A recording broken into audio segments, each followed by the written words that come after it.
All right, Wow.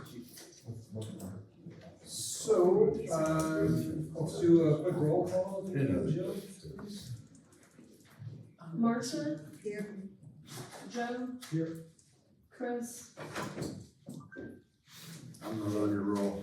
You're talking just for board members. okay. Sorry about I'm a no counter. that. Yeah, James, Here. Sina.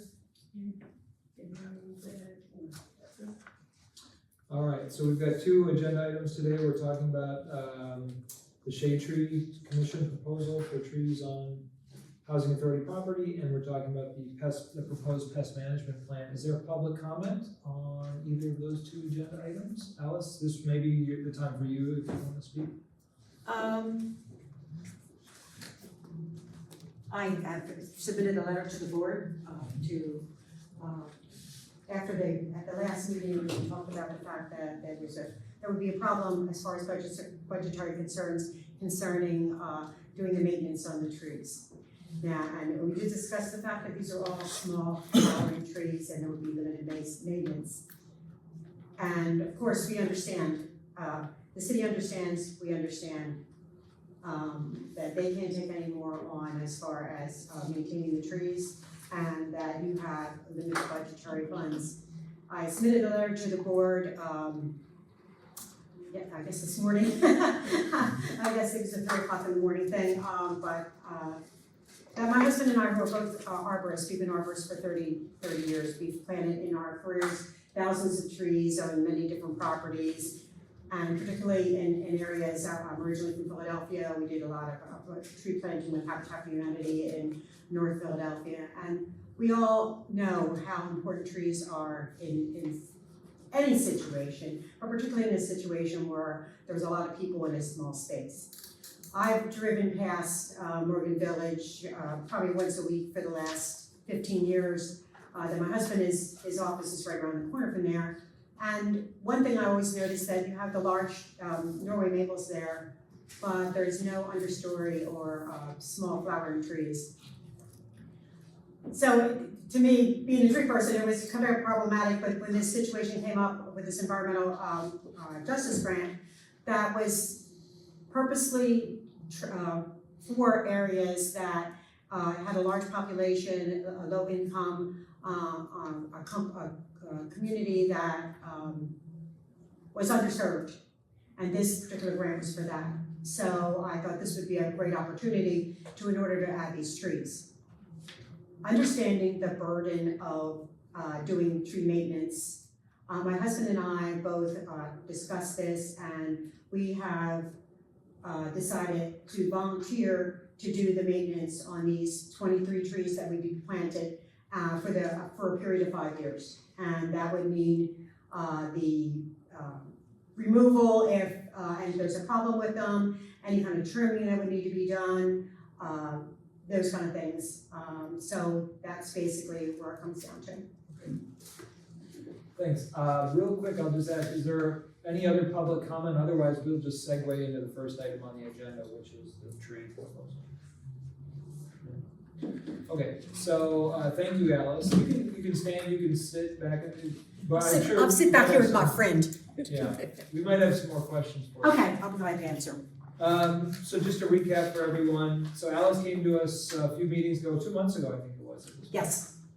With this proposal, through this grant, wanting to plant some trees on Housing Authority property, particularly up in the Elm Village and Morgan Village. and Morgan Village. And so I think our concern, or the concerns that were voiced among board members, was about maintenance. So we had requested an MOU. Long story short, Chris produced a draft of an MOU, which we shared with Alice. Alice relayed it to the city manager, because the city manager ultimately the city would be the one to enter into the MOU, is my understanding. So the city responded either yesterday or today, I can't remember, with their own MOU template. But the gist of the city's commitment was basically they were not able to commit anything as far as maintenance goes. So this is where Alice comes in, and this letter that she sent us this morning, and her commitment, her and her husband's willingness to volunteer to handle maintenance over the next 5 years. So that is where we're at. I'll just get the ball rolling by saying, I don't know that we can't necessarily enter into an MOU with two people who are volunteering, right? I mean, so in that sense, the MOU thing is off the table because the city's MOU basically just says, hey, you can plant these trees, but we're not gonna do anything. Our MOU requested that the city and Shade Tree handle some maintenance. I don't think we're gonna get an agreement from either side on that, so the MOU thing seems like a moot point. So now I think the question before the board is, do we want to move ahead and give permission to Alice and the Shade Tree Commission to plant the trees without an MOU, but with the commitment from Alice and her husband to do any maintenance over the next 5 years? That's where we're at, as far as I can see it. So are there any? One question for me, and maybe Alice can help me out, and I'm a city resident, so if you were gonna plant a tree on my property, does the city require me to sign the agreement that they provided us? Normally, we don't plant trees on city property, it's, on private property. Okay, This was a special circumstance because is the Meadville Housing Authority, so that was why. We plant on city property, which is in the right of way. okay, so that makes, and this might be an unfair question for you, because I don't know what you saw and didn't see. I mean, I see they've got an agreement between the city of Meadville and private property owner. So you're not normally involved with they just happen to have a form for that. Well, this boilerplate was just brought up because this is the first time that we've been in this situation. Oh, I see. And the fact that it's the housing authority is why they were making that exception. Now, is I the don't city think telling you that the housing authority needs to sign an agreement for you to plant trees? Yes, sir. Anything to do with the MOU has to do with the city and you, Okay. I don't know, Did I don't the know. manager say anything to you? She didn't, I can ask her and see if I can get a hold of her right now. Where my phone went, I could text her and see if we get some clarification on that and circle back. In She seeing did not that, makes explicitly. sense. I could see why the city would wanna have something that says that they're not involved in anything. If I was them, I probably would too. Sure, The language with respect to it being a covenant running against the land would concern me if I was, as a city resident, and Sure. they were gonna plant on my property, I wouldn't wanna sign it saying it's covenant running on my land. But I understand why the city would want that. I suppose, getting the housing authority to sign that might be, interesting. I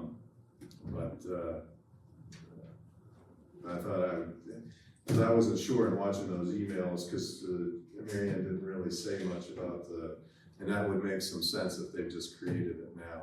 I thought maybe they've been doing this for years. no, it's not, it's something that, like I said, has just came up.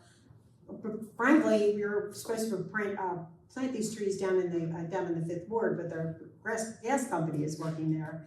And then I just happened to drive through and said, well, as far as an entity is concerned, I wasn't sure exactly. Meadville Housing Authority, City of Meadville, at that time, I thought it was pretty much the same entity. I didn't realize there was a difference between. Well, there's even a difference. The commission is its own entity too. Now, Right. The city has, both the Housing Authority and the Shade Tree Commission operate under the purview of the city. Right. The city has more control over your commission Right. than they necessarily would over the Housing Authority. That's just the basis of some different laws that come into play. But really, both are extensions of the city. Right, So I get it. so I didn't think it was such a reach to plant trees on Housing Authority property because it's Meadville Housing Authority, City of Meadville. So that's where that came in. I understand. Yeah. Yeah, I don't think anybody, I certainly didn't expect it to get this complicated.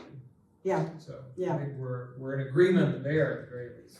Well, and if you look at past history, the city, and I'm aware of various examples where the city has paid to remove trees that were planted under the Shade Tree Commission or to repair the sidewalks when it was damaged because of that.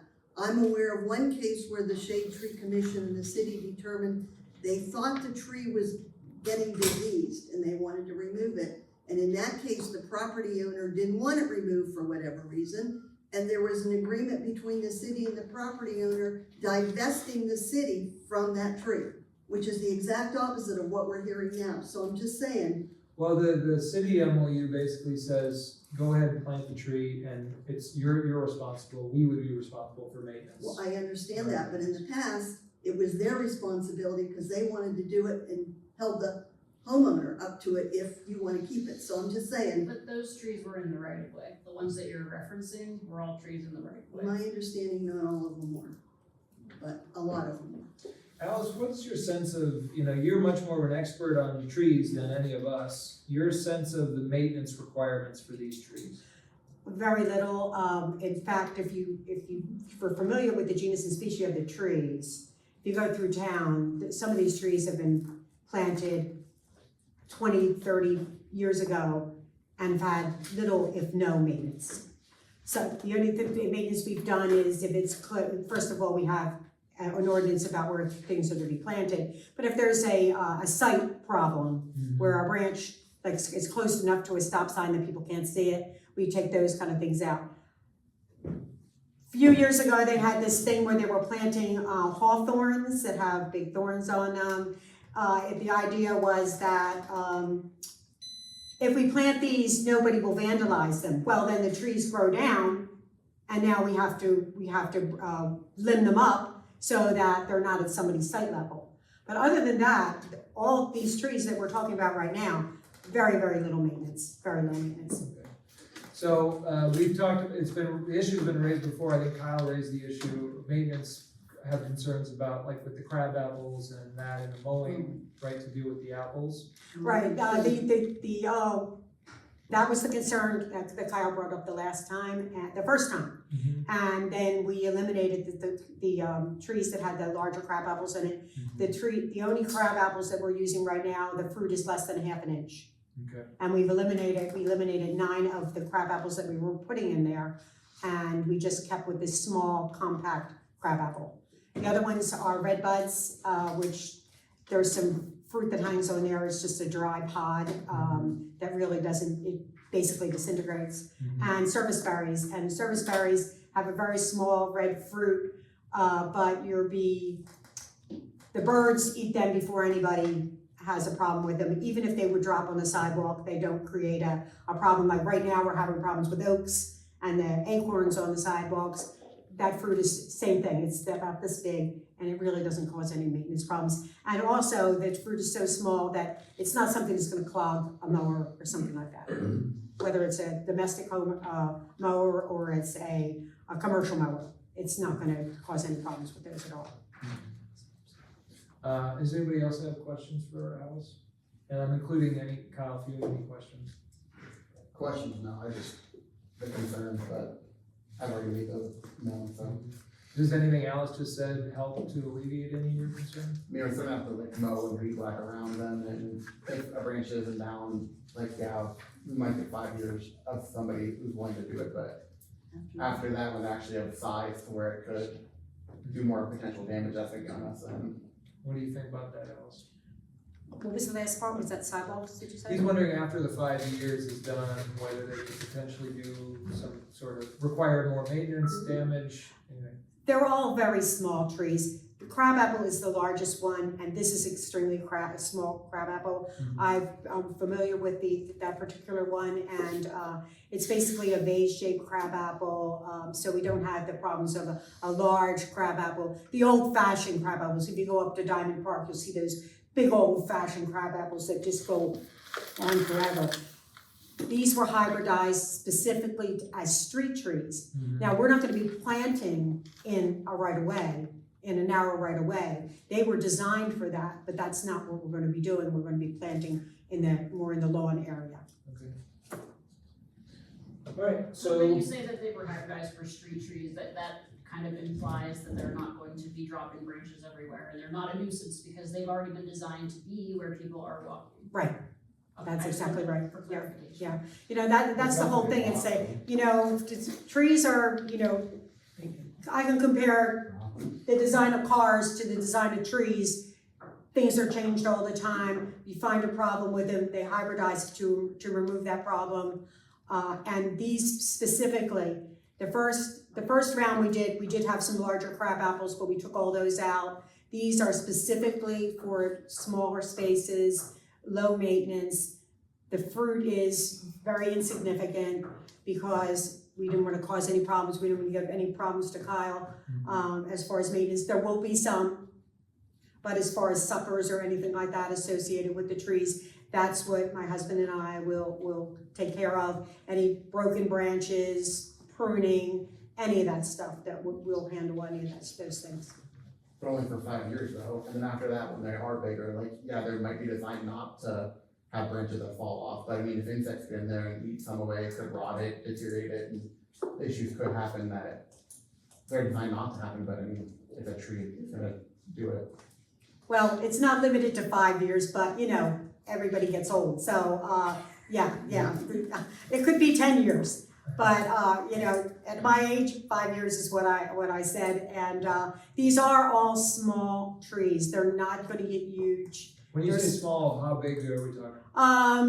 Maximum would be that crab apple would be about 15 feet. What about other members of the Shade Tree Commission? So you two have volunteered 5 years. Is the Shade Tree Commission committed to helping us out if we I'm need with the help? Shade Tree Commission, and I'm trying to get my health to the point where I can go and do some of the more hands-on stuff, I absolutely would. Well, and another thing that I mentioned previously also was that we've done the same thing down in the Fifth Ward. We have we will provide training, a tree tenders training. We have a group down there that does maintenance on the trees. In fact, they have so much initiative, I can't even keep up with them. We have classes they attend, we show people how to prune, we do all these kind of things. And they know after a few, you know, a month or so, they know exactly what they're doing. They don't have to consult with us anymore. And that's always a possibility too, because trees make a difference not only with the environment, but they also make a difference in people's lives. This might be something that somebody wants to do in the future. We've had a lot of people that have gone into the tree business after they've gotten a basic training and decided how much they really care about trees and that they want to do more.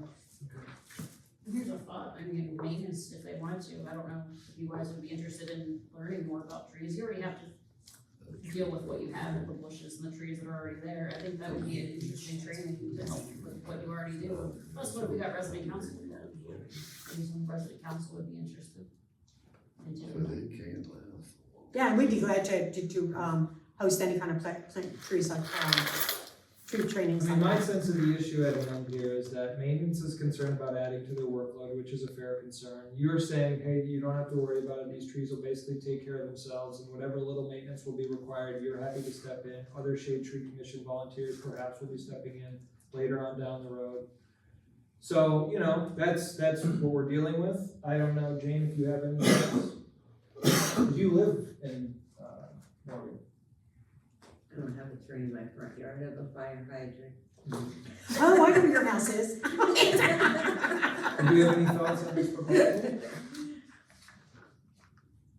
I'd like to see a couple of them trees that they took out from the old place.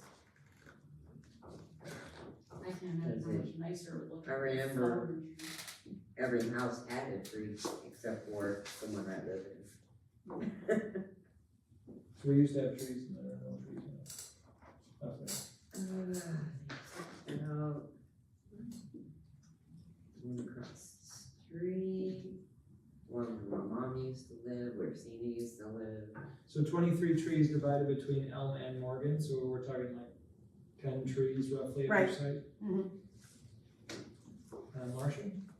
Yeah, see, again, I understand the maintenance for the first 5, 8, 10 years, but where the liability comes down is down the road at the 15 to 20 year mark. And again, knowing how picky HUD is and the city, I know we're saying it's not gonna be near the sidewalk, but some of the roots from trees, even the small trees, go quite a ways. So again, with no assurances that someone else is gonna cover these costs, and hearing what Kyle's saying, I can't see us taking on more liability and more costs when we don't have to. It's a great idea, but not at our expense. I have a question for either John or Kyle.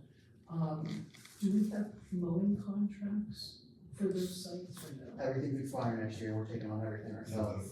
Plus, we're up to over 20 vacants right now that are behind, so adding more is gonna be, even further back. I mean, I worked for 7 years for a lawn mowing company with the big mowers. I mean, I get the pain in the butt about going around trees, but honestly, it's not that big of a deal to go around trees. It's more like the branches that come down, it's the fruit that And weed falls. whacking, I mean, if we had 20 trees, weed whacking, yeah, it doesn't take much time, but it's gonna be more than. I guess I'm trying to be respectful of both sides, and I'm also thinking like, really, is it that big of a deal just to plant some trees? It seems like, we have a former resident, we've got a current resident saying that they'd be interested in trees. So I'm inclined to just give you the go-ahead and say, let's plant them, and you guys take care of the maintenance, and, you know, we'll deal with the issue if we have to down the road. I mean, I'm happy to, if there's a branch that's down, and we can't get you and Scott to come up, I'm happy to go up and remove a branch or two, or whatever it's gonna take. I can't really anticipate that much work, right? Other than, yeah, we're gonna have to weed whack around those trees. I have a question for maintenance. Before we had the mowing contract, which I wasn't here when that decision was made, the residents actually mowed and weed whacked their own yards, are we not going back to that? John? We are going back to that. We have been, subcontracting out to the mowing for the last several years, and that's ending this year. We will be doing it all in-house or providing mowers like we used to for the residents. That is correct. So the increased burden isn't gonna really be all of the areas, because residents will have to be taking care of their own areas again, Correct. like they used to. That's a different conversation, I guess I'll have later, but we'll have to, if that's what's gonna happen, there's gonna be a lot of like to. I mean, fundamentally, what I come back to is that our whole point as a board, our whole point as an organization is to serve residents. From the residents I've heard, people are interested in wanting these trees. And again, I'm respectful of the maintenance concerns, but ultimately, maintenance, just like our job as a board, is to serve the residents. And what I'm hearing from residents is that trees are important, more trees are important. So, I guess, Sina, I'm correct, you have to abstain. Yes, I have to refuse, but yeah, I can't vote on this. So, I'll make the motion to, give the Shade Tree Commission and Alice approval to go ahead and plant these trees. Is there a second? I'll second. Second. Any further discussion or comments? All right, so calling for a vote, I guess, Jill, remember we have to do it, each board member individually. Yep, Marcia, No. Jane, Yay. Joe? Yep. And I refuse. All right. So Alice, you got our approval, our official approval. And now I suppose the timeline is getting tight because the weather's getting colder, but you got our go-ahead. Well, our trees are being delivered on the 14th of November. Okay. So I'll let everybody know what's going on, and we'll organize the volunteers. We already have a group of volunteers. They're gonna be planting the trees, so All right, thanks so much. thank you. All right, next item, and the only other item on our agenda is the pest management policy. So this has been on our plate for quite a while, and there have been some developments. In particular, John and myself and Kyle and Dylan, who's here today, have been talking with some outside contractors, some exterminators who could potentially help us out. We've heard from two of them. We heard initially from, I always forget their name. Was it working? And then who was the second? Early. And as of maybe it was 2 weeks ago now, we gave the go-ahead to Ehrlich to do a canine Last inspection. Tuesday. It was last Tuesday, or they did it last They Tuesday. did it last Tuesday. They did it We last did it Tuesday. before. So we gave them a week before that go ahead to send the canines around Holland Towers to get a sense of the extent of the bug problem. I think we could bring that into this conversation. I mean, technically, the conversation today is about the policy, but I think just getting a sense of the results of that initial inspection. I also requested that Dylan be here because in those meetings with Dylan and Kyle, I learned a lot just about what the current process is for how we're treating bugs. I got more details than I had gotten before. So I think it's probably useful for the board as well, for Dylan perhaps to like recap what our current practice is for the other board members, just to hear that before we dive into the policy to see what we need to adjust or improve or add or that sort of thing. So two items. One, I guess really quickly, do we have an update on Ehrlich and the canine inspection? Yeah, Tyler. So they found 4 new cases of bed bugs, 6 new cases of roaches, and then 1 apartment that had both. So now we're up to 12 bed bugs, 17 roaches, and 2 that have both. Okay. And So those 4 new cases overall, I'm sorry, 4 new bed bug 4 new bed bug cases? and 6 new roaches, Okay, and then 1 that had both bed bugs and roaches. okay. And that was, they did everything, including new units? Did they do the new units? Did they find any in the new? A couple. I think there was maybe 2 of the new units that had some. We even did units that are being renovated. They did a visual inspection in there. So, yeah, mostly dead in the construction units, so we weren't too worried about those. And the new units, were they inhabited units or? Yeah. That's what I figured. Yeah. So new units, but they had inhabitants. Right. We didn't find anything in any of the vacant units. All right, and just the last question I have about this, and other folks can chime in. So our next step, I guess we're gonna have to talk about it, but our next potential step is to bring them in to help us address. And they haven't given us quotes on that yet. Okay, so we're waiting for quotes. We got both. We do. Oh, you do have quotes? For each unit to treat for bed bugs, which includes 2 services, 7 to 10 days apart, and a 30-day warranty with chemical treatment and vacuuming, it's $450 per apartment. And then for roaches, it's the same thing where it's 2 services, 7 to 10 days apart, with a 30-day warranty, vacuuming, liquid gel, baiting heavily and dusting at $250 per unit. And the same thing for if you have both, they'll do, if they have both bed bugs and roaches, they'll do it for $550. So I ran all the numbers, and for like the first initial one, for everything we have, it'd be $10,750 for the first initial.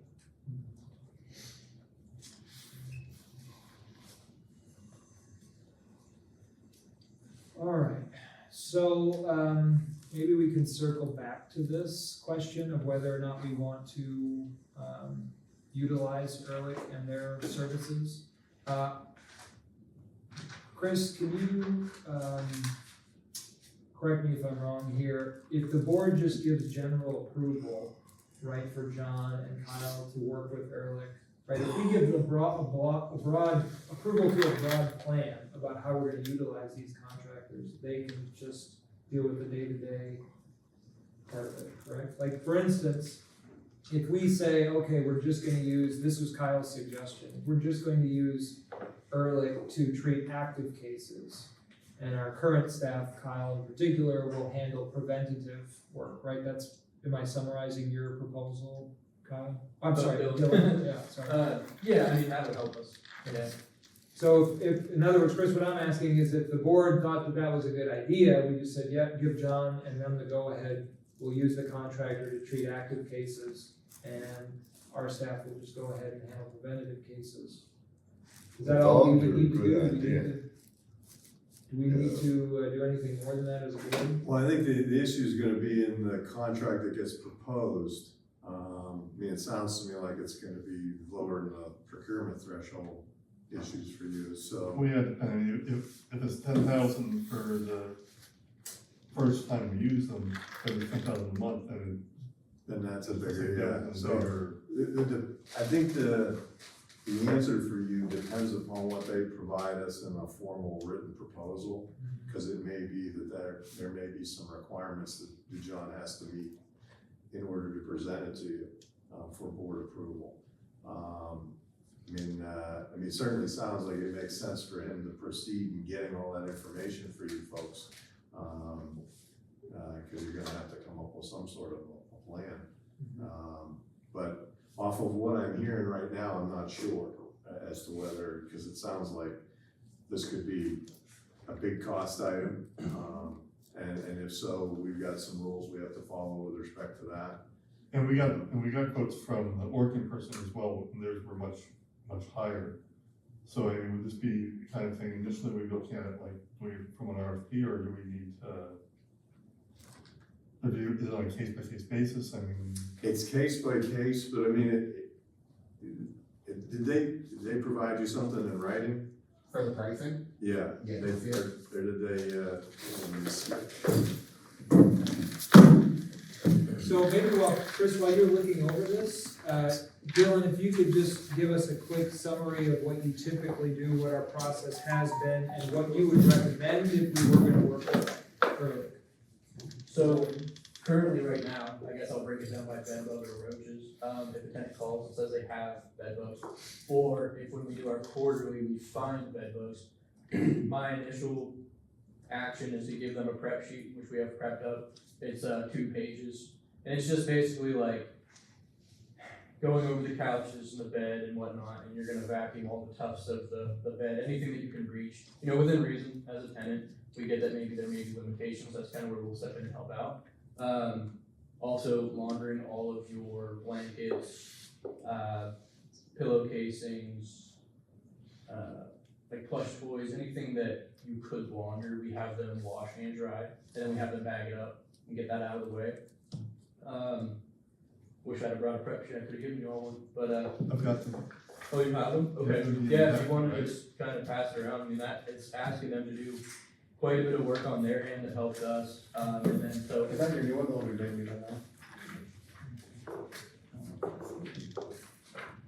Is that what you're looking for? Well, I'll just read it, I'm sure it's pretty close. Yeah, I mean, that's pretty much, if you wanna just let people skim that. So, we basically ask the tenants to follow this. If I go in, I usually try to schedule within a week of finding. That's when we'll do our initial treatment. So I'll go through, I take another guy with me, we will flip the bed, make sure everything's stripped, we'll flip the bed, we spray the box spring, we spray the bed frame, we spray the mattress, and then we do a perimeter spray with a residual, which would be like usually a little bit like a pyrethrin or be a synthetic chemical. It's a 2-week-long, 3-week-long chemical. We do that as a perimeter to help keep things that are in there, keep things from coming, like from other units in, and keep things from that unit out. We flip the chairs, the couches, check for any sign, we'll vacuum everything up that we see alive, and then we spray all the tufts underneath the couch and then under the cushions and whatnot. And then if it's really bad, I'll do a broadcast treatment with the green pesticide that I use. It's like a safe chemical, it's like all natural ingredients. I'll do a broadcast treatment over the floor if it's really bad. If not, I'll skip that. So just try to be pretty good with making sure we get everything alive. Usually trying to take out between 70 and 80% of the infestation on the first treatment.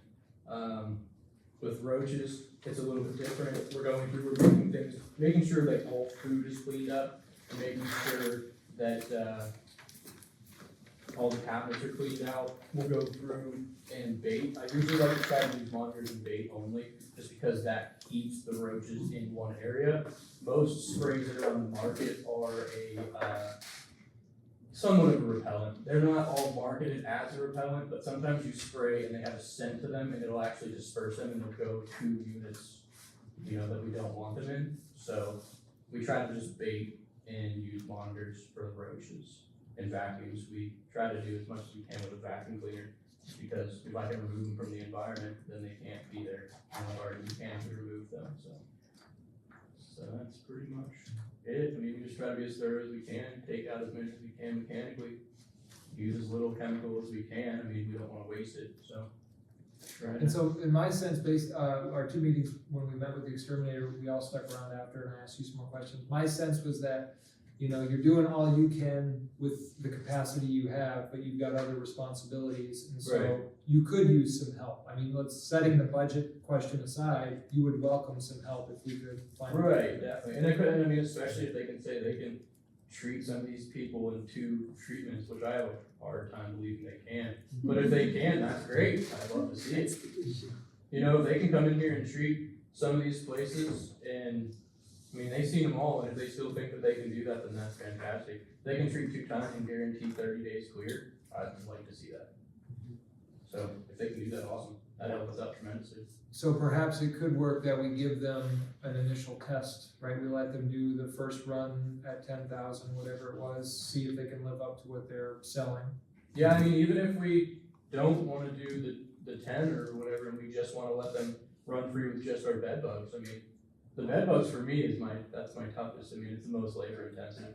With the roaches, I mean, as long as I have tenant cooperation, I can come through and treat roaches pretty shortly, as long as I'm not fighting with them to try and keep their sandwiches and last night's dinner off the counter, I can get rid of roaches pretty quickly.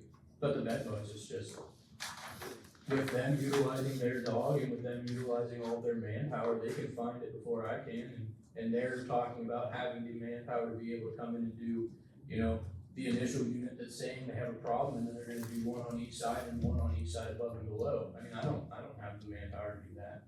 So, I mean, unless we wanted to start taking 2 to 3 days a week to do this stuff. So, I mean, even just letting them run on the bed bugs. So if we see how just they do. did bed bugs only, what was the cost on that? 5,400. Yeah. Not lying, 6,500, because we have people that have bed bugs and roaches, so So you would include them. it would go down maybe, if we told them to just go ahead and treat bed bugs, it'd actually be a little less than that too. It'd probably be about between 6 and 6,500. So Chris, I'm gonna circle back to you. So, he's talking, in the email there, he's talking about providing a formal quote, so we want to see that, but there is a way to do this. I mean, as long as we're controlling the process, I mean, and we're, because what they're describing there is a 30-day thing. Oh, okay. If you had 10 now and you called and you said, hey, look, I need you to take care of 10, that's one contract. All right, and 2 months later, we got 5 or something, and we call them to come in, but that's a separate contract. Now, so it could be an ongoing services arrangement, but as long as we're controlling the calling. But I know when I did some of this with Vanessa in the past, some of the contracts that were coming through, these guys were saying, well, we have to be there every month to do it, If they do that, that changes the dynamic for our procurement end of things, so. There's a way to word it as long as, some of these bigger companies, like, when they give you their wording, there's no discussion about it, so we'll have to see, but there is a way to do this. I mean, I think that sounds like the best move to me. You spend the 6,000 and see what they can do and give them a shot. So I'll wait till I get the. I don't know what the other board members think, if you guys have questions or comments. We have to, they're gonna send me a formal quote, or you a formal quote, is that correct? If I wanna proceed, they can let them know. Have them send a formal quote, so we're gonna test Chris and then decide if we're able to do the. That's bed bugs only. And bed bugs only, are we all agreed on that? I mean, Dylan, you got that? I mean, he could quote it, I mean, you're not obligated to accept anything, so, I mean, might as well ask them for whatever they got. So you don't have to itemize out the bed bugs, the roaches, ask them to separate the cost for it, and, get a formal quote and go from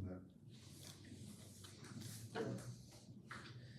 Okay, thanks again, Dylan, for coming. You're welcome to stick around while we talk about the policy. Turning to the policy itself, so again, just to recap really quickly on this has been on our plate for a while. This was initiated a while back, as much as, at least over a year ago, where the resident council at Holland Towers engaged an attorney, Kevin Quisenberry, who's now representing them, who I don't know what the right language is, requested us to put together a policy. I think made it clear that we needed a policy, that HUD requires that we actually have a policy. It was brought to our attention, and this was before my time on the board, that there was no policy. So now we have a policy, a draft of a policy in front of us, and this was something John put together, basically looking at, best practices. I talked to Philadelphia Housing Authority, I talked to Pittsburgh Housing Authority.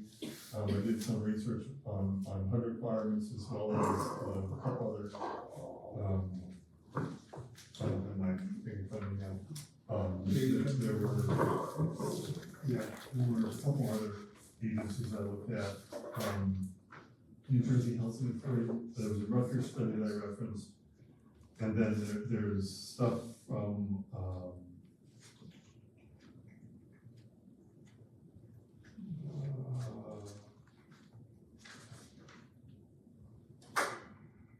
there were, what was it called?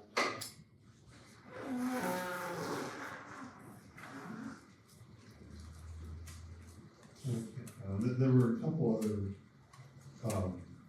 companies that specialize, and organizations that specialize in information notice that StopPest.org is what I was looking for.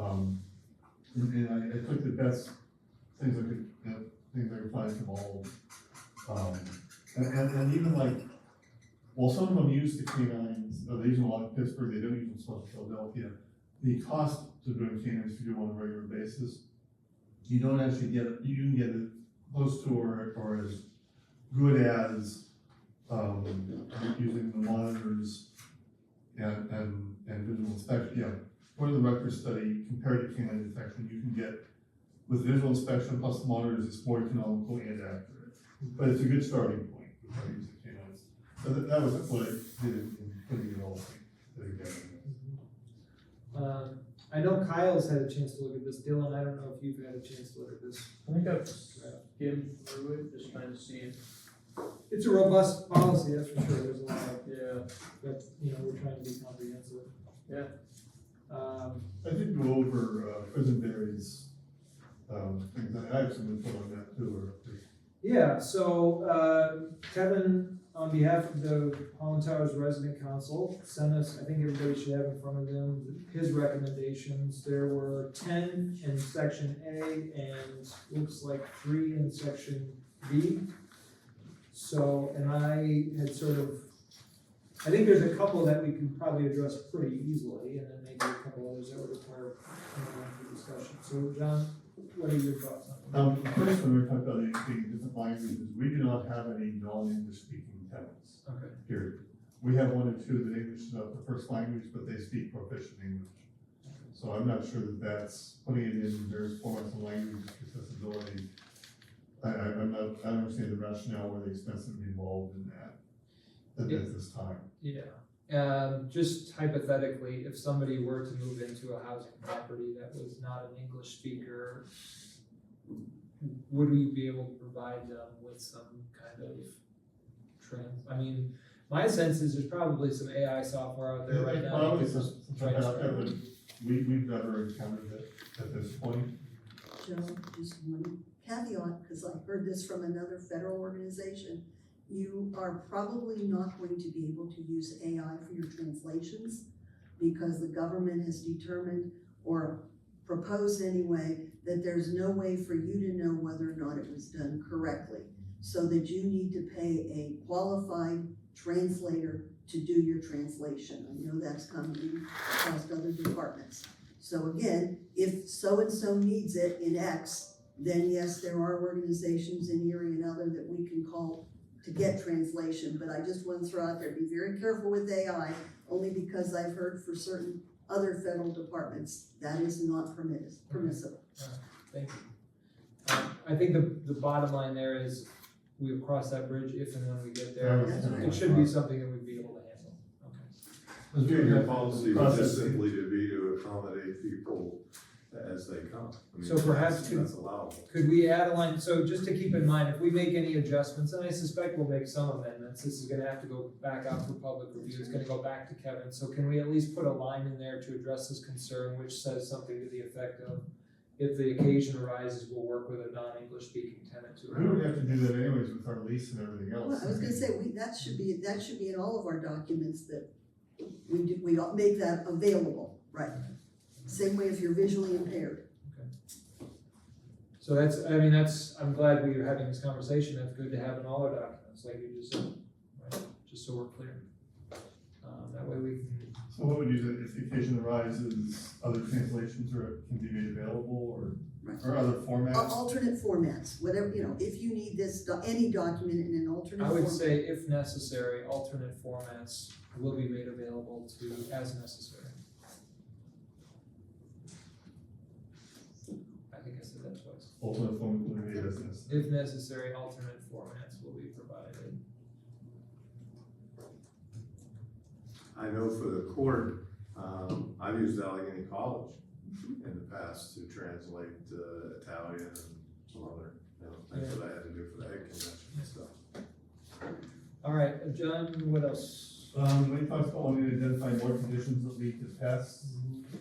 We talked before about the possibility at some point in the future, bringing someone in to work more closely with residents on teaching them how to do a number of different life skills. But I'm not sure that the pest management policy is placed to be addressing that, what he's asking, that would be a whole nother document. So what is missing? I should have looked at this, but he's saying, He wants to know what temperatures they try, because I say in my document that they're drawn to carbon dioxide. What they're drawn to is the human breathing. So telling them they're drawn to carbon dioxide doesn't help anybody. And he's saying we should tell what temperature, what moisture, and the darkness, and again, I don't know that that's in any way helpful. We give them stuff on how to prep the unit, how to clean the unit, how to clean, how to water the things, and how to best make what Dylan's doing more effective, but I'm not sure that the rest is. so I'm under the impression that residents, right, will have this at their disposal, but I don't know that any resident, I don't wanna count on the fact that residents are gonna have to read this closely to know exactly what they wanna do, like you're saying. If we're gonna, and Kyle, I keep saying Kyle, Dylan has alluded to the fact that yeah, we could do a better job probably of helping residents out and doing the initial prep work and becoming more aware of how to prevent these problems. So that seems like a separate issue, I'm in complete agreement, we're gonna have I think to. that's part of this policy. Right, but on the other hand, I'm just thinking, does it hurt to just put the language in the policy anyway, just as informative? right? Well, I'm not sure, he's put a bunch of things in that I have to do research now to see if what he's saying is right. Okay, well, let's bracket that for now, I guess, unless other folks have any comments about it. I think the part about how they avoid moisture and clutter is relevant, but the other Well, stuff, but the other stuff we was talked money about well. hoarding, and we actually, that's something that we do talk to them about, because that is part of the issue with the cases that we can't get under control at times, is the hoarding and the clutter. But that applies to roaches and everything else too, that's not, Bedbug specific, no. okay, that makes sense. Housekeeping? Would that be good housekeeping? Well, but we're dealing with pest management right now. Right, I'm just wondering if you take it out. So again, if we brought somebody in full-time to teach various life skills and things, it would fit there, not here. All right, are you just gonna go item by item? Yeah, I'll just find through. You guys put it here, after or during, whatever. Yep. He talks about wanting an established record-keeping system for residents. I know our guys are keeping track of what they're doing. It's confidential as to what tenants have, those who don't have any restrictions, so it wouldn't be a public, like he says, for the residents and staff, I'm not sure the residents should have access to that. If I'm understanding what he's asking there. I think he was trying to provide residents with a way so they can, like a checklist, so they can keep track of, when they've been there. Not necessarily a publicly They accessible, get something every time you're there, right? Yeah, I know, So fine. they so get maybe that. we can just make sure people keep that in file somewhere. Again, it's not part of the policy, they get it stuff every time he's there. You give a written report? so I notified what I'll be doing, and then, you know, I don't write what I'm spraying or where I sprayed, you know, unless somebody asks for it specifically, and then we'll talk about it. And he keeps records of all that. I have all that in a But Word the document. tenant, do they know that you found bugs and you sprayed for bugs? Oh, yeah, I They mean, you know. would, I mean, I can't just go into a unit without letting them know. You know, so I have to notify them and let them know I'm gonna be spraying, that I found bugs or what I found, and then normally I'll wind up talking with that person and letting them know what happened and whatnot. I think that's probably what Kevin Quisenberry was referring to, because of not every time do tenants get a pink thing on their door saying that you were in there. Yeah, so we did not used to do that. I used to just figure that the notice that I was gonna be there at this time, this date was good enough, but then after Kyle had the issues at the last board meeting, I've been leaving a pink note of that I've sprayed and this is what I found, and I put that on the inside of their door so it's discreet. So that's what I've started doing, and that seems to be Good job. helping. Thanks. So then that answers that question. Well, in Kevin's note here, under item 3, second paragraph, he says, PHA staff and residents should keep detailed records of the infestation by including dates where bed bugs are seen and the locations where they have been seen.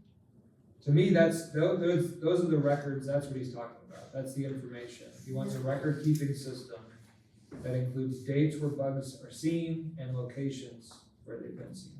And you're doing that. Yeah, we do that in the work order program. So if we find bugs, it's all right down in the work order, and then when we spray, we have to have the chemical makeup of it, the name, the EPA registration number, when we sprayed it, and then we used to do even how much, but anymore now I just put per label, and the label tells you how much you're allowed to spray. So we can always reference the label later on. That's the federal law of it. So if we need to, we could always, you know, we have everything on the work order program right there. We could cross-reference the label if it ever gets brought up. We have a database for the work orders, whether it's digital or hard copies. Yeah, we have a work order database that we do all of our work orders on. So all that information would be in the work order database on Yep. our end. Yep. When he says in his recommendation that record-keeping system for the PHA, meaning us, and for residents, he says. I think he's meaning like, will residents have access to that, but it seems Something like, you just have to ask. Yeah. I mean, And I we'll don't know keep that your they- notes on the door, so either way. yeah, I don't know that, I mean, we should give public, you know, it's kind of a private thing. I don't know. I think what he wants to means live is that the resident in that unit can go to you and say, Oh, yeah. what's the history of the unit type of thing, as long And as he I've can do been that there. from the. Or we could print that right Yeah, off. to so get I a think whole that's report. what he's getting at. I don't think that's intended for other residents to be able to see it. Yeah, I mean, if I had a tenant that wanted to know what was sprayed and how, I could give them my whole report and they could know, you know, everything about it.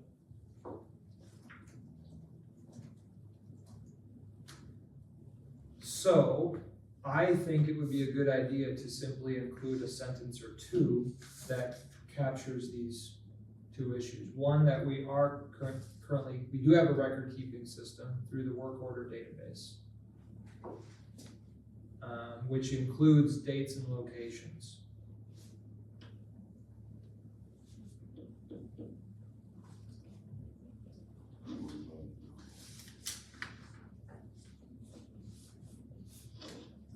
And then I think the other line could simply be something like, the records will be made available to residents upon request Regarding their unit, regarding. Yeah. be very Yeah. careful.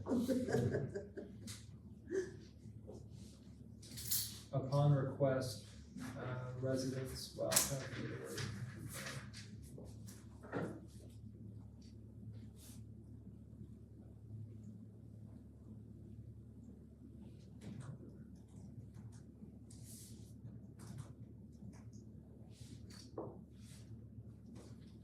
I don't know if you have any questions, John, or if you want to refine that. The next one, where he wants to know the tolerated pest level, population level, we're still working on that one.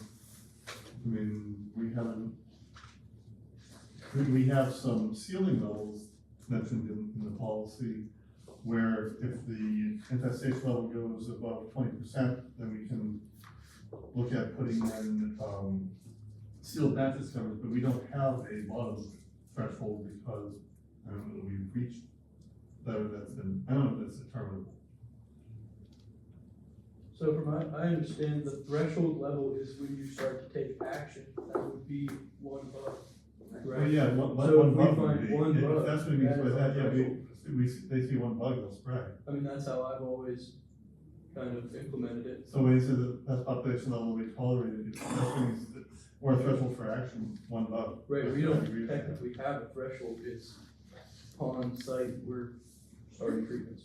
Cause we assume if there's one, there's more than one. Right, and we don't Right. want Yeah, it they to don't get worse. for an isolation. That's right. Right, and I mean, we even go down to the fact that if I find, like, if I have a resident that maybe never had an issue before, we're starting to look at units around there to see if maybe they're coming from somewhere else. So we're even, I mean, our action threshold starts to open the door of really checking But I out places that misunderstood what maybe. he's looking for, that, I mean, Yeah.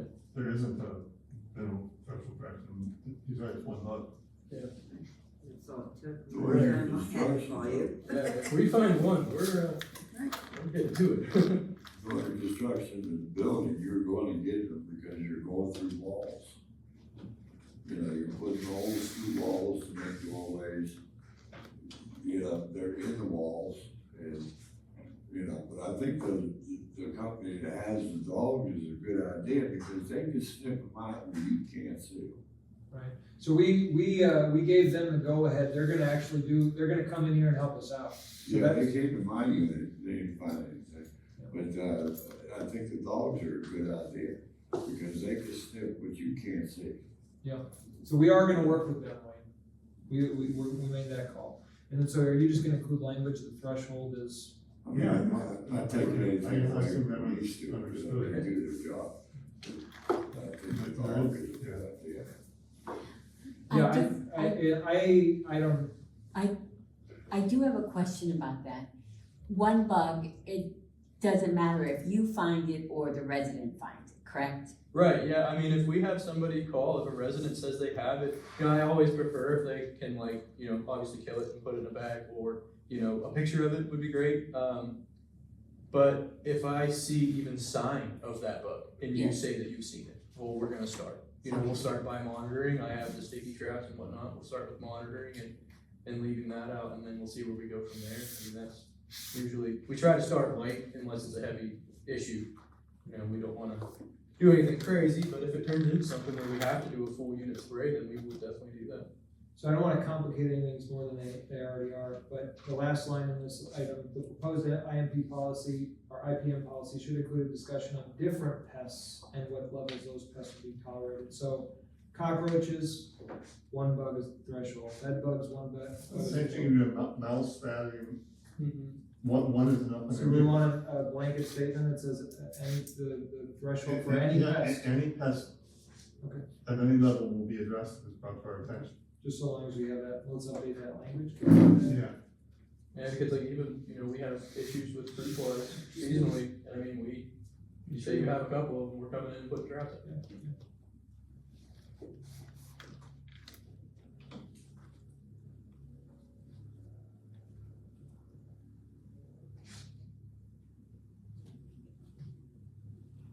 Yeah, as I understand it, the point of the policy is both to communicate what our approach is to residents, but also the broader public, including any attorneys that are gonna be looking into this. So I think the more detailed, the more specific and Okay. explicit we can be, the better, right? So that we don't get these types of inquiries. The next Especially if we're doing, like, this is pretty good, that the Yeah. threshold one, but we wanna make that known. The next one, with it, he wants to talk about a detailed waste management system. And again, I think this is, I mean, there's a couple things with this. If we're trying to teach them how to dispose of their waste or what to or what not to do, again, that's really not the purpose of this policy. We did implement things, we used to have the trash chute that would, put out the compactor, and Vanessa shut that down because that was thought, they said that was part of the problem, the design that was wrong. So that's closed and staying closed. But as far as any other detailed waste management, so I'm not sure what he's looking for there. Well, I already heard that we tell them when we go in that food should be out away, there shouldn't be food sitting on the counter. you know, when we're looking at. And that's in the treatment prep Right. stuff. That's in too, the right? treatment plug, but I think it's also in your housekeeping policy that Yeah, you just did. So again, It's not, this is a we've major place for reiterated that. this several times, I don't think it's gonna be a Right. shock to anyone. Now, you have to educate folks that no, leaving that pot on the stove for 3 hours is not a good idea. Right, I mean, part of your IPM should include your, you know, both of your prep sheets for multiple different bugs. I mean, They are, I mean, yeah, that's, It because does. that's a big part, yeah, I mean. It yeah, does, there's a prep sheet for rodents and insects. and there's roaches And too. there, and. Well, I was just one meaning, for- I knew they were in there, I was just meaning that, you know, they're in there. Yeah, I mean, those preps are already in the, Yeah, yeah, so I mean, that is part of it, you know, that's not, it's not a separate document, it's part of our IPM. He could also be alluding to prevention here, which of course goes back to the housekeeping policy. yeah. But I don't think it's just, I don't think this recommendation pertains only to cases where bugs have been found, we're gonna go in and do the preparation work, it's also preventative work, I think is alluding to that. So perhaps in the policy, we can state that,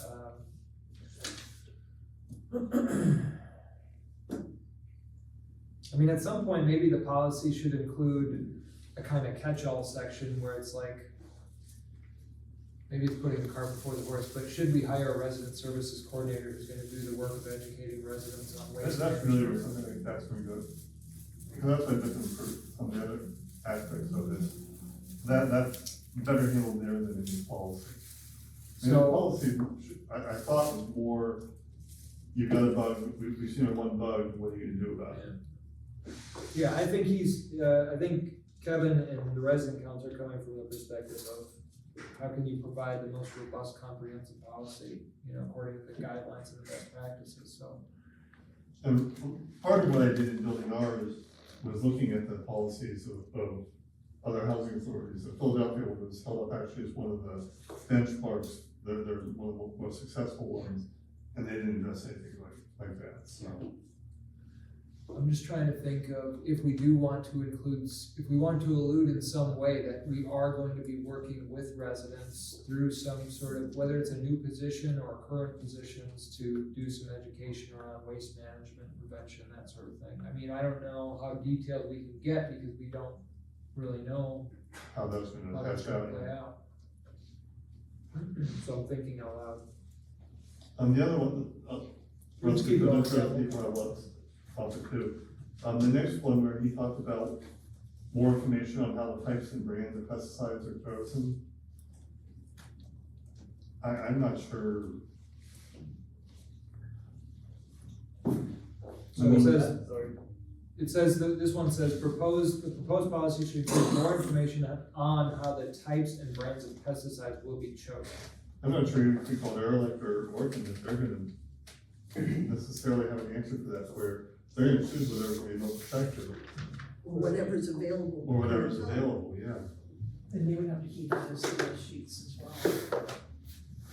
So a part of your, like, the integrated pest management, I don't think that that's any part, because all of that research is done on a privatized, like, you know, if Ehrlich were to do that, they have their own IPM that they follow, they don't need to publish why they're using a chemical. They're using it because it's the best that they can get, and that's why they're using it. You know, I So don't- the important aspects of what he cites in all of his recommendations, I think, is the HUD. So HUD put out a notice a while back with some guidelines. Yeah. So he continually refers to these HUD guidelines. Okay. And in this one, he says, the HUD notice suggests that the housing authority's pest management policy should include efforts from staff and residents to, quote, select the appropriate pesticides and insecticides to use. Right. So, and then the next one is, the notice further noted that residents may suffer from multiple chemical sensitivity or environmental illness, which would make chemical selection process one of great importance. So what I'm getting from this is we need to state in the policy somewhere that we are and we will continue to be sensitive to individual Right. residents' Of needs, course. right? I Yeah. mean, again, a lot of this is just codifying and making explicit Right. no, what no, we're no. doing. Yeah. It does mention in the policy, we don't use this at this point, but it does mention, when it talks about steam treatment, Right. the reason, the possibility for that is for that, Oh, for yeah, people that Of have. course. chemical We sensitivity. have tenants that have hypersensitivity, and that's the only thing I can do with their unit. is- So again, I think our job is just to be as clear and as explicit as possible, Yeah, just so that there's basically- no ambiguity. Right, basically just saying that we'll work with you however we can best serve you. It may be just adding the sentence that, should a tenant have a chemical sensitivity and make us aware of that, we will work with them, period. But it already said, it does say that, Yeah, they go to the when doctor. it talks about steam, it says that, it's meant to be used as it's not intended as a substitute for chemical treatment, it's meant to be used as a secondary layer in addition to chemical treatment. It may be used in lieu of chemical spraying for tenants with a documented chemical sensitivity. Right, oh, I agree, but I I- think. Yeah, and I think just adding the line Marcia said right Say after what your this. line was? I think the line just is that anyone with a chemical sensitivity who lets, alert staff, we will work with them. I'll find somewhere to put that in. So we'll Right, see, yeah. I think you can that's put it a- right around that section we just read. Okay, so, We get a yearly hypersensitivity list for the whole entire like Crawford County area. So we have a whole list that, I believe it's is it the EPA or is it Penn State Extension? They send us it, it's like it's like a book like this thing that tells everybody in our area who has a hypersensitivity. So even if a tenant didn't tell us and they were on that list, we look at it every year and it gets published every year, so. anything what you said, Marcia? I only got like 3 words written, I'm sorry. That's all right, I wouldn't even forgot, I would just say, Anyone who has a chemical sensitivity, residents with chemical sensitivities, need to alert the authority and we will work with them to address that. okay, I think that's all you have Thank to you. say. so I get those words up before I lose that. Dylan, people who are hypersensitive, it doesn't matter if you spray the units on either side, it's just their unit. So it works with, I think it's within 600 feet is how they consider it. I need to give them a 48-hour notice so that they can prepare and be gone while I'm spraying. So we do have to work around that, but in their unit, we obviously don't want to spray anything that they're gonna be hypersensitive against. So, I mean, it's a case-by-case basis. If they have documentation from their doctor that says that they're allergic to these certain chemicals, then we could pick a chemical that does not have that. If it's somebody who, in a rare case, is allergic to anything that you could possibly spray, then we do have the vacuuming, heat treatment, and steam cleaning that we could default back to, if we needed to. So there are definitely non-chemical ways to treat. Not as effective, but they will work, so. So basically, you know whether or not you can treat the unit. Right, so if I'm in somebody's unit and you don't need to be hypersensitive. If you say, hey, I'm allergic to a pyrethrin, or I'm allergic to this or that or whatever, then I can know that and I can use a different pesticide. I think I have 4 or 5 different types and they're all different makeups, different units, different types of applications. So, just try to do our part, I don't wanna get anybody sick. All right, another 7. Anything there? So again, I'm not sure that that's, you're renovating the building, but second, the discussion of monitoring the acoustic structures and physical barriers, we talked in the policy about, if you've got gaps in the wall, if you have voids in the wall, that's the place to be using something like diatomaceous earth, prevent it from, but it has to be in voids in the wall, not out in the open where the tent's gonna be held. But as far as going around, I'm not sure that's part of the policy. So this one, just so everybody who doesn't have it in front of them. So this is about monitoring, maintaining, and fixing structures and physical barriers. And he talks in there about like talking to areas where pests can enter, for instance. Right. The thing you have to understand, like in this building, for example, we have a boiler system, so you have hot water running through all the units. There's holes in the walls, for those pipes through, and you're not gonna talk them, there's absolutely gaps in those walls. The good news is your construction is addressing a lot of It that is, there's a lot and of. creating a lot of less. As far as having a policy in here specifically going around, we don't have that.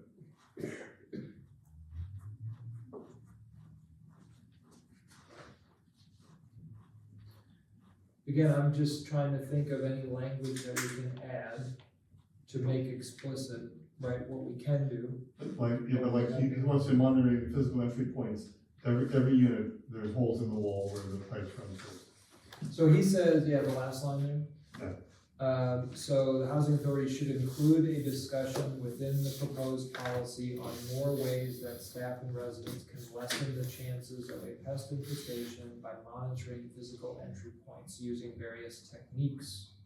And the section in the policy where it talks about the silica gel, which is the diatomaceous earth, it talks about putting it in the voids in the walls in every spots, but there is nothing else currently to. What I think if I'm correct, what I assume he's looking for here is some language, we could even use some of his language in a policy that said something like, staff and residents, just to use the last part of the sentence, staff and residents can lessen the chances of a pest infestation by monitoring physical entry points using the following techniques. And we could just simply add a couple techniques. That's all I think he's looking for, is just like he says, it should include a discussion of this stuff. So, what techniques are we telling them to watch the holes in the walls? Visually? I mean, you don't want, what you don't want, and we've had residents do this, you don't want them going out and buying a bag of diatomaceous earth and dumping it all over the floor. Right. So that- Or buying caulk and trying Or to buying caulk clock it and seal themselves. that, so what are we Well, doing? this just says monitoring, so as far as monitoring goes, I don't How know about what we the say, these are. staff and residents must take specification by monitoring physical entry points, period. Great, love it. Because you don't want them going out and putting, That doesn't invite action on the residents' parts. yeah, which sometimes doesn't need to be. All right, I like it. Number 8,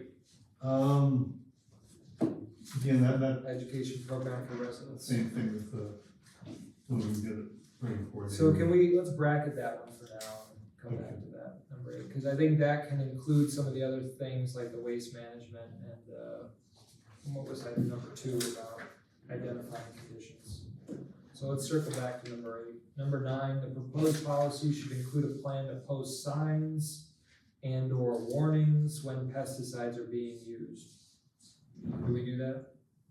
Not normally, I mean, but that's not. spraying all the Well, you're time. doing it in the unit, the tenants. Yeah, I mean, the tenants know that I'll be treating and I make them stay, well, I ask them to stay out for 4 hours. But as far as posting signs publicly, that's really more for like farming and public fields and parks. So things like here, that. I think this one seems like there's not much wiggle room. He says the HUD notice states, and this is a quote from the HUD notice, providing and posting pesticide use notification Yeah, signs or other warnings is a fundamental that should be included in the policy. so is that stating like inside, like, is that stating that the person that I'm treating needs to know? Or is that saying the whole building needs to know that I'm spraying units? You know, I don't know. Cause like I said, I know that documentation is definitely used when spraying things where public, like if I was gonna spray in here, I would need to post that I was gonna be spraying from this time to this time and nobody would be allowed to be in here, or the lobbies. Or like say I was gonna spray outside, like I was gonna fog the yard, that type of stuff. But if I was spraying inside of like your residence, the only person that would need to know is you and whoever lives in your residence. So I think it's simply right, the whole point of posting these things is to ensure the safety of residents. Yeah. So if you're treating inside a unit and it's only gonna affect the people inside the unit, Yeah. why not post, right, just a notification when we're in there and treating. Like on the inside of their door. On the inside of the door. Yeah, which basically when I put our door tag, we have like a pink and yellow tag, and I just basically put on there, and they have a document that we're using anyways, so we're So you do pretty kind much of, doing that now. We're doing that. Yeah, like so 2 days before, I give them a notice that says we're gonna be spraying at this time, this date, you need to be out for 4 hours.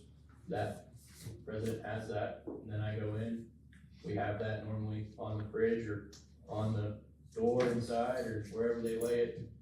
And then when I leave, I put a tag on there that says that I sprayed it this time. So I think, I mean, from what that seems even more detailed than what I take him to be Yeah, requesting of us. Cause he's using language from HUD here, pesticide use notification. yeah, So I'm gonna say, I can look this up too, but if we just look up, I'm sure there's a template or some kind of standard example, pesticide use notification. yeah. Let's just use that every time we're treating a unit, Okay. post it in the unit, and then when we're done treating it, take the notification Okay. down. Yeah. You know? Well, In so common what you hear- areas? In If, common I areas? mean, this is a question, right? If people who are potentially at risk Yeah, of being in a common area when it's being treated, yes, we would definitely wanna do it in the common area, but right, when it's just private units, right, my sense is we don't need a public posting. right, I mean, That would I actually be a violation of I, privacy. to me, that's a violation, so you can't. I think the pink tag is fine, because nobody knows what that's for. right, well, and I leave it on the inside of their door, so nobody even knows it's there. But again, if we need to, we can always add to clarify, not that we aren't doing it, that something's put inside the unit for the tenant when that is at play. If it is a common area, we post the common area prior to the spraying for notification and post it when it's been sprayed, period, we're done. Are you doing that now? Yeah, if I'm spraying public areas, yeah, I'll put, so if I have to spray in here, I'll be like these doors in on that door, just to let everybody know. I've never seen one. Really? Yeah, You really no. have to be on your toes here, John. Are you keeping up? Do you want some help with this language? Yeah, I'm not even sure where we're at right now.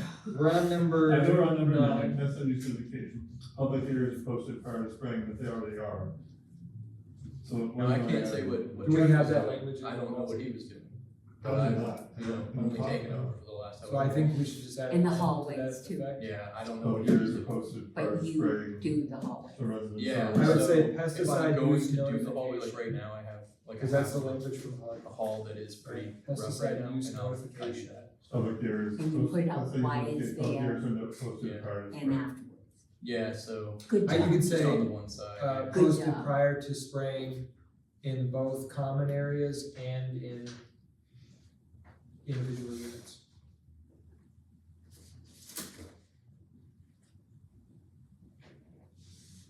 And again, sorry, the pink thing, the pink slip or whatever, that basically just says, hey, we're using pesticides in your unit. It is Yeah. effectively a pesticide use So notification. specifying use, the public areas are posted prior to spraying in both common areas and individual units. Right. Prior to and during, I would say treatment, yeah. So we're posting prior to, Yeah, so they're all notified 48 hours in advance. And then, so we're posted 48 hours prior to? Yep.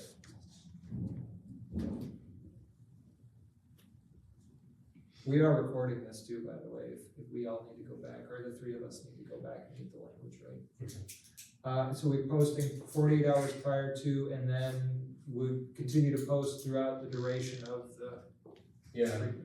yeah, so I mean, if we wanted to stick with what I've been doing, we can do that tag, or if we wanna come up with something, you know, new, whatever we wanna do, I can work with whatever. But then if we have her like doing things, then that's gonna, So the public areas is the common areas, right? So if we say public areas, pesticide use notification, public areas are posted 48 hours prior to spraying and after. And then we could say individual units are posted Same. 48 hours prior, are posted internally 48 hours. and then, I mean, the tenant can effectively take down the post whenever they want, right? It's just a piece of paper. yeah, it's just a piece of paper that we slide. Okay. Okay, number 10. I know he's referencing, more HUD notices on this one. Having been a physician prior to being a housing authority administrator, I'm going to say this one, I think is inappropriate. Including more warnings and health concerns. First off, people panic about this stuff as it is. And other than the people suffer a lot of anxiety from bed bugs, the only other health risk generally caused by them is that because they bite you, because you have an open wound, there's a possibility for infection you can have from anything. Mosquito. Yeah, so it's really not, and start telling them what things we cause from exposure to roaches and rats and everything else. People know that the bugs are bad, they know that it has to be clean, but to be directing them as to all the health issues that you think that they're gonna cause, I think it's inappropriate, and I think I don't see what, there really is no health risk from bed bugs. So his examples, I'd like to hear from the board and what they think. Cockroaches can cause asthma, rodents can also cause asthma, as well as electrical fires by chewing through wires. Bed bug bites can lead to secondary infections. It's important for residents to be fully aware of how gross infestations occur. Policy should include a discussion of health risks. I think that's kind of what Yeah. if I have a question about health risks, I ask my doctor or I Google it. I was thinking the same thing. Yeah, us handing it to them, especially if you already have bed bugs and you're already freaked out, I think that It's gonna be planting seeds. is more There's upsetting there's I get a nothing blocks resident out there as here, that's a business route. without adding to. And I'm not sure how that Also pertains to go having a over. policy of how we're handling the infestations. Yeah, I feel like seeing that a physician is more knowledgeable to tell them what that specific person could have, because he would know the sensitivities and issues the person has. Yeah, they're medical history. Right, so they're not terrified. All right, and like Jane said, I don't know if people heard, but Jane said this could also be something where if we hired a resident services coordinator. Yeah. Just kind of Along education. with waste management, et cetera. All right, The so we problem have, with naming an illness for something like that is once you name it for them, you own it. So, I mean, if you tell them it could cause this, you, Right. Well, now you've given them legal liability to be like, oh, if I have asthma, now I can sue the housing authority. yeah. Even if I had asthma before, but you just didn't tell people. last section, 3 recommended changes under section B. We do tell them that if they're bringing in, under prevention, that, So this one for not be anybody, bringing in used furniture and stuff. I mean, I ain't supposed to be that since I'm not checking luggage and everything return from trip, I mean, that's, again, we could simply use some of this language here. I would say the last sentence where he says, housing authorities should include within the proposed policy a discussion to make residents aware that checking their luggage and clothing after a trip is important for pest prevention. Let's just include a line that says, well, it's to make residents aware. Just a policy that says residents should be aware that they need to check their luggage and clothing after a trip for any pest infestation. so just say residents should be aware that their luggage is important for pest prevention, we could add that. And again, this is all gonna come back to, what was it, the education program. So again, we'll circle back to that in a second.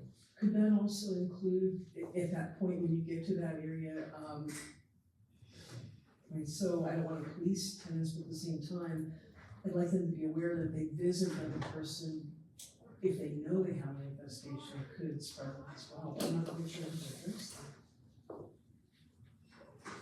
Yeah, I mean,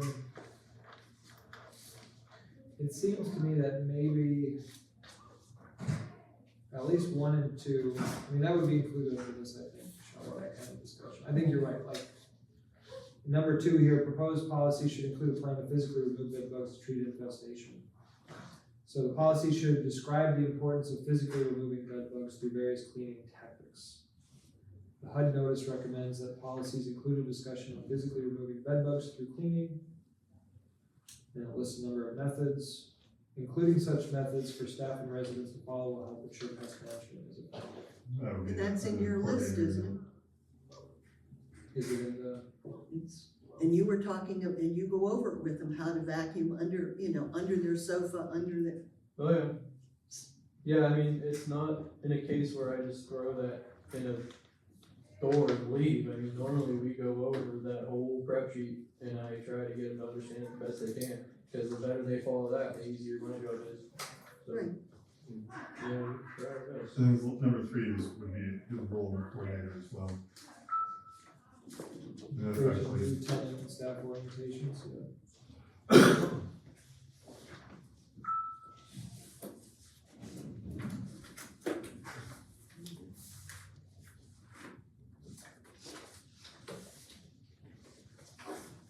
I do wanna make a note. As an educator, not everyone in this building is literate. So they're not gonna come forward and say, I can't read. If they do ask you to read something to them, don't embarrass them any further, and please explain to them what it says, because they're not gonna ask. They're not gonna ask. Well, thanks for that, Jackie.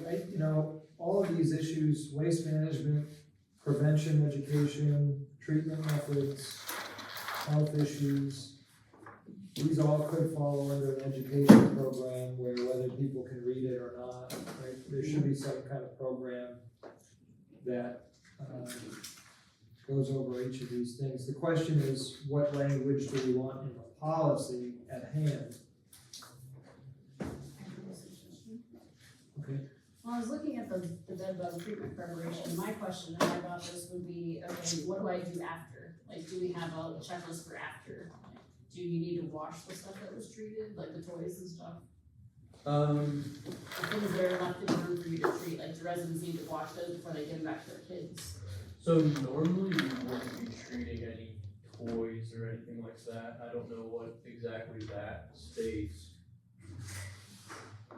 It says remove all children's toys from area and place in plastic containers or bags, but it said to put stuff in containers but leave them in the room for treatment. I think that was for when we had a previous guy here, he liked to use, it was a neem oil, and it was actually like more of a, I'll say it very lightly, a fumigant kind of. It was for if you could spray it in a bag and seal that bag off, and it was just for clothing.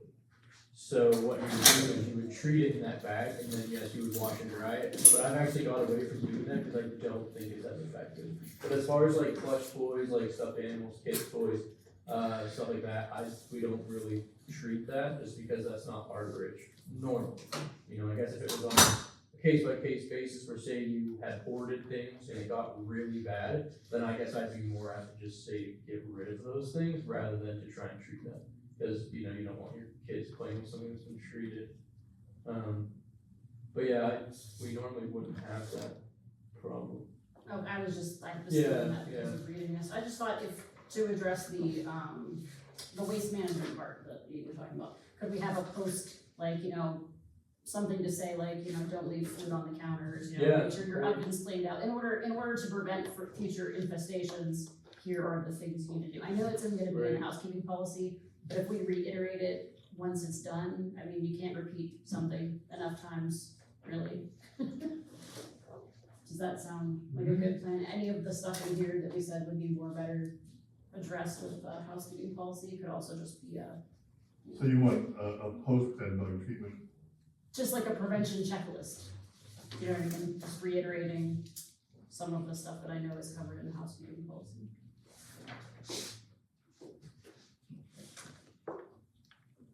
Does that work? Yeah, Does that so give you're us saying all the we things treat that a unit and then afterwards we provide them with a checklist of how they can stay on top of things and prevent further infestation. Yeah. I think it's a good idea. And that could be, to circle back now to the number 8 where it says the proposed policy should develop an education program for residents. That could be part of the education program. Some sort of post-inspection checklist. Or not post-inspection, post-treatment.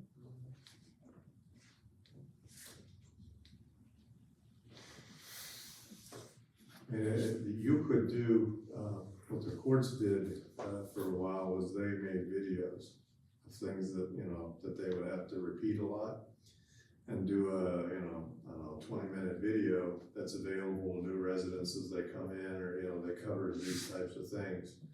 That might save you, it's gonna be difficult, I think, to hit those points every single 6-month period or, and, that way, I mean, Jackie's right, the number of folks that aren't literate is much more than you would think.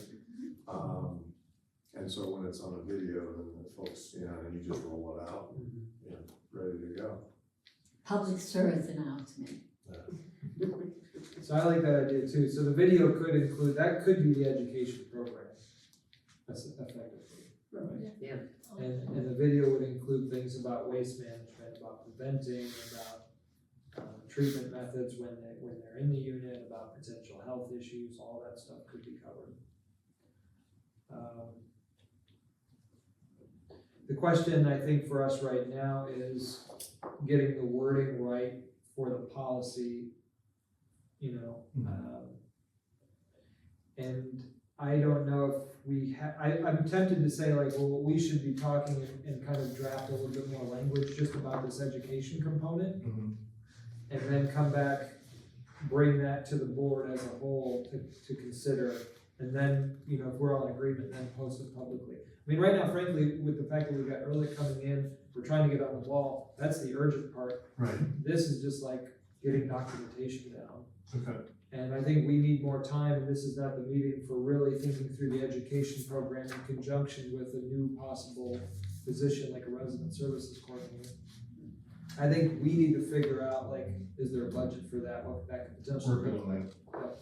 And then come back and have that conversation alongside this part of the education program. I don't know what other people think, those are my thoughts. Sounds good. So in that case, John, you and I should maybe stay in touch around this, and the two prongs of this, the education program for this pest policy, the resident services coordinator Okay. position. And hopefully we can get something like that squared away by the end of the year. You can do that. All right, is there anything else? Otherwise, I think the policy is pretty good. Is there anything else that we, So I'll make all the changes to what you said and then bring it back. and if you could do that with like, some way of indicating the changes in the document? Yeah, I can just highlight it, Yeah. whatever changes. That way we can, well, let's wait to share it with Kevin once we have the final draft that we're gonna put out for public comment. Okay. But yeah, just for the board's sake, while we're working Yep, on it, yep. and we can. All right, so I'll ask one more time, no further comments on the pest policy for now, it's to be continued. So the last, item before we adjourn is, Chris, I don't know if you wanna take it away, this executive session? You announced you go into an executive session and clear the room. We're not planning to do any business after the executive session other than to adjourn the meeting. Okay. And then when we get to the November meeting, we'll announce, what it was about. Okay. Okay? We need a motion for that? No, you don't. All right. So you just, clear the room of the individuals you don't want here for your executive session. All right, so we're moving into an executive session. Thank you all for coming. Shar, Todd, Dylan, thanks for coming.